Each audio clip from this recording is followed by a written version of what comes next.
Hi guys, welcome to Everybody Arts. Mr. Matt, just doing a vlog today. I've got my buddy Pixel behind me, and the reason I'm doing a vlog today is because I've been working on an animation project, but it's the opening for the YouTube video for my channel. But I wanted to explain it a little bit because it gets there's so much involved in it, and I kind of feel like if I didn't maybe explain it a little bit, I'd be missing out on an opportunity. So I know a lot of people don't have the software and the computer and the iPad that I have and things like that, and I understand that, but I still wanted to show the process that I did, because basically what my project is a rotoscoping project. Oh, are we going to stay roto-rooted like this the whole show? It's rotoscopes, Dad. Well, whatever it is, it's making me sick. A noble experiment that failed. Basically, took a video of my hand doing something, and then I drew over the top of it, animated over the top of it, and I haven't finished yet. It's about halfway done, and it's taken me about 6 months to get there because I was doing it when I had time, and all of a sudden, partway during the year, I ran out of time, so I had to put the project aside, and now I'm picking it back up. And I'm really at a point where I think I can explain it pretty well. I'm sure there's way better ways of doing this. I was just trying to find a quick way on my end, and some of it I found very tedious, and I'm sure there's other software that does it better than the stuff that I have. So I'm going to show you what I did. I'm going to try to explain how I did this and how I got to the point where I am, because I'm almost finished. I'm like, well, I'm almost halfway through. So let me show you how I got how I made the film so far. Okay, so I'm gonna flip the camera around. I have to show you my computer here. I could capture my screen, but I'm gonna move this around again probably in a second. So let's just go like this. Okay, first what I did was I took a movie of my hands and then I edited it together, and it looks like yeah, I'll put it on the, oh, Norton, I know it's time to clean, shut up. Put it on the screen. Let's make it bigger. I know what I'm doing on here, I swear. This is what I did. This is what I edited it together.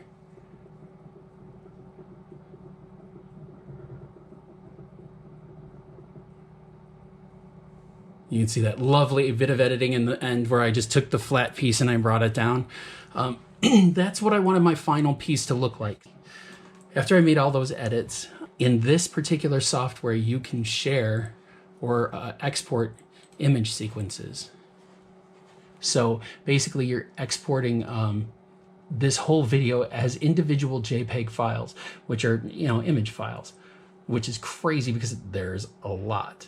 And it makes it about 24 frames a second. Really clean, like Disney animation is, like the old school Disney animation was 24 frames a second.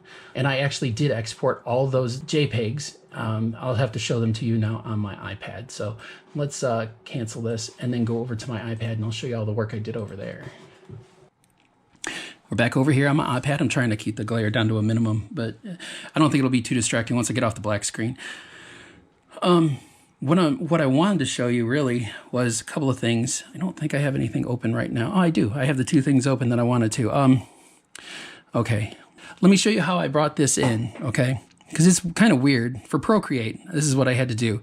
1280 by 720. We'll make a new document.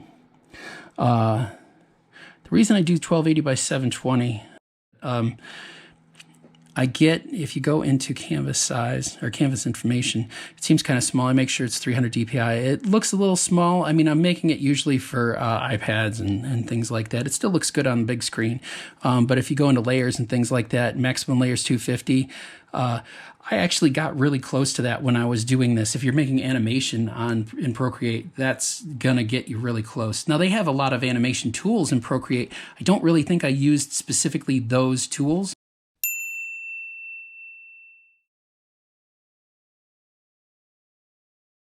But I did use a lot of stuff in Procreate. I'm going to open up the layers, and there's only one layer here right now. But I'm just going to leave that open, and I'm going to hit the button on the side here. Now again, I'm actually showing you the steps that I took to actually do this in Procreate, okay? Here's all the frames that when I exported it out of Final Cut Pro, these are all the frames that I got from it. I did go through and separate some of them so that I could have them into different sections, like part 1, part 2, part 3, part 4. I'm going to work on part 4 next. Part 4, when I'm working on it, is this one right here. I realized after going through it that I was looking at a lot of the animation and how fast and how slow I wanted it to be. If I wanted it to be 24 frames a second or 12 frames a second. As it was, 24 frames a second seemed pretty good with all the frames in it. But I realized that it was a lot of work, and it would be a lot of coloring. I mean, it's 353 frames total for the whole animation. But I'm going to go with 12 frames a second and use these. So I cut out half of my frames, and I just picked the even frames, and the odd frames I'm setting aside. What I'm going to do is I'm going to hit select, okay? I'm going to select this first one, and then I'm going to go through, and I'm going to select all of the frames here, all of the odd, or all the even frames that I have, okay? This is how I get these into Procreate.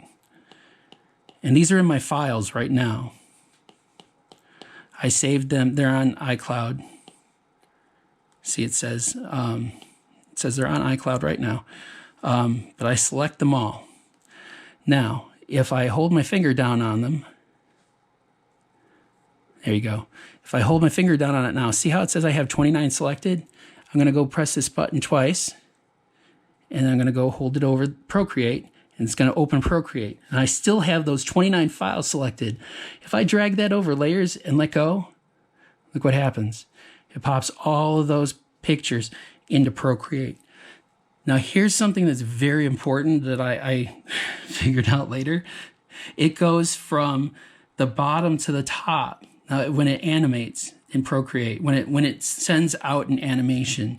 So you want the lower number in here on the bottom and the higher number, the last animation frame, on the top. So however you have the hierarchy in your files, when you bring it in here, that's how it'll be in here. See? Okay, just say it. But that took me forever to figure out, and it was crazy. And I actually just figured out the hierarchy thing today, and I would have to go through and move them one at a time constantly, and it was mind-numbing. So I just figured that out today, you know, saving you some time if you want to do that. I'll show you what this looks like right here. This one's fun. If I go to here and I click on animated, see how that shows me what it looks like? I'm actually probably going to go down to 12 here. The reason I don't have that blob of paint right there later on is because that's going to animate. It's still right there up until the actual brush gets into it. So I'm leaving that by itself, and then I'll animate it later. But yeah, you can get the idea of it. All right, I'm going to walk you through really quick how I would do a frame. And I'm going to try not to take too long, but this is one frame. This is how I would draw a frame. I said don't use because I don't want to change. This changes frame to frame.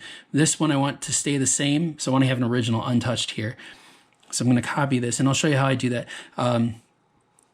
I've learned lots of fun things on Procreate. So to copy, you have to take 3 fingers and swipe down, and then you press the copy button. And then I'm going to turn that layer off and go up to this frame 238, and I'm going to turn that on.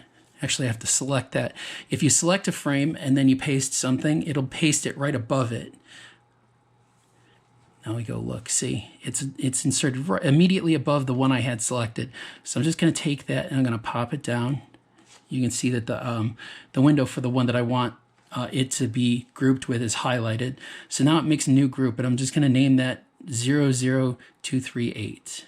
Now if I click on that where it says new group and rename, this is my favorite thing with the Apple Pencil and the iPad. I can scratch out what it said if I click on rename, and then it pops that back in. Oops, except I the wrong number. I wrote 239, but mostly that makes it so much quicker than me trying to type it all out and everything. If you look, see how it's supposed to be underneath. Instead of drawing that every time, that would be a pain, and it wouldn't look like it was in the same spot. So what I'm going to do is, let me bring down the opacity a little bit so I can see the hand underneath it. And I'm going to go like this, make sure that that's selected. And I am going to just erase right up to where the hand is. See? Now, it's going to be in this, as long as I paste it and delete that part of it, it's going to be in the same, the line's going to be in the same spot every time. So let's go back to this, and I can pop that opacity back up. Yeah, if you click on N, you can change the opacity, darken, lighten, burn, all that kind of fun stuff. But opacity is really the only thing I care about. That's another fun thing I learned by digging around on the internet while I was working on this project. So I need to have 2 more layers. I will click on the plus up here, and I will add a layer for my brush, which I will do right now. Click on the pen tool. So I have to go like this. I'm going to click on the top corner right where it needs to be, drag it down. See, I made it really sketchy, but if I hold it in place at the bottom, it makes a straight line, and I can move it around until I don't see any more of that yellow, and then I let it go. Same thing on this side. Doesn't matter. Oh, no, I never did that before. I was trying to be a smart guy and do that, but nope, didn't really want to make it that crazy. That was funny. I'll have to use that again sometime. I'll pop that right there. And then I make the top, curve it. I was copying and pasting one that I had drawn once, and I kept rotating it, but I think that this is the better way to do it. As long as I just make sure it's pretty close to where I need it. It's not going to be exact, but the brush is, this part of the brush is the most important. Yeah, down there, it's going to shift around, I know, but the detail on the hand, I'm going to put, the brush I keep on a separate layer. It's not necessary, I just do for some reason. I don't know, I'm weird. Oh wait, you know, I forgot to do, I have to erase anything that's, oops, I don't want to get too far. I have to erase anywhere and it's touching on the hand. That's pretty good. And then right here,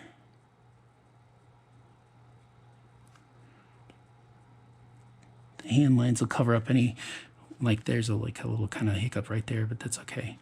Yeah, the hand lines will cover that up. And then I go like this onto my hand layer, and I can draw on here.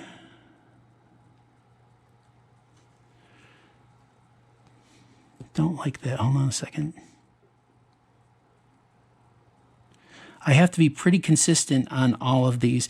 I can only draw, or I only do draw specific lines on my hand.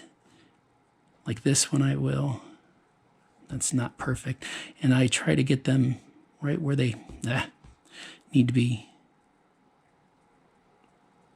Because if I'm off even a little bit sometimes, it does show. Come on.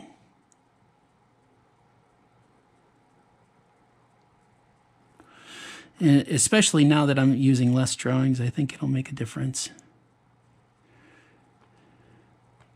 So I try to be as on as I can. It starts to get kind of, you can't really see the line anymore there, so I just let it go. I stop the line there.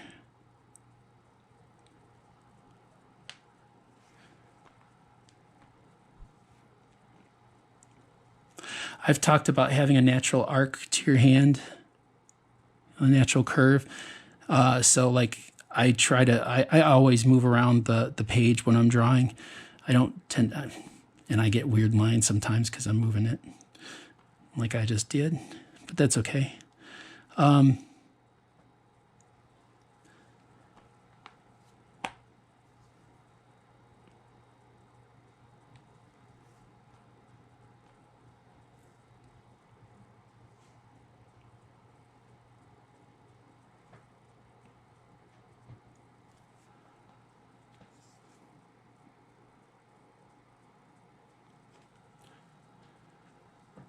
That's fine, I'll fix that. Hold on.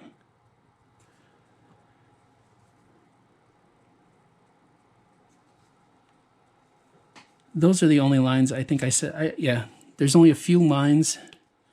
Let me get rid of the, oops, what was that from? That was an accident. Let me delete that.